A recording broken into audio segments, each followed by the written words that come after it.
Hello welcome. ఈరోజు వచ్చేసి ఏంటంటే అమ్మవారు డే 2 గాయత్రి దేవి అవతారంలో మనకు కనిపిస్తున్నారు. సో నైవేద్యాలు వచ్చేసి ఏంటంటే లెమన్ పులిహోర. కలర్ వచ్చేసి ఏంటంటే ఆరెంజ్ అనమాట.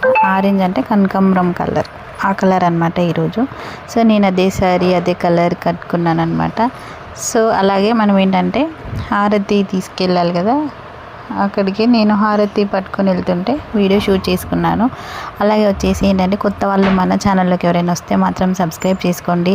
అలాగే ఇక్కడ వచ్చేసి ఏంటంటే మా కృష్ణానగర్ గోదావరికని దగ్గర ఇదంతా పూజ, ఆల్రెడీ పూజ జరుగుతూ ఉంది. సో అట్లా సింపుల్గా ఒక చిన్న బిట్ తీసుకున్నాను నేను. సో ఇలా చాలా సైలెంట్గా ఉన్నప్పుడు తీశాను నేను. సో పూజ హారతి అంతా అయిపోయింది. సో చిన్న ఇక్కడంతా లైటింగ్ అనేది వస్తుంది. సో ఇక్కడ పిల్లలు ఆడుతూ ఉన్నారు. మరొక మంచి వీడియోతో మళ్ళీ కలుద్దాం. అంతవరకు టాటా, bye bye. Thanks for watching guys.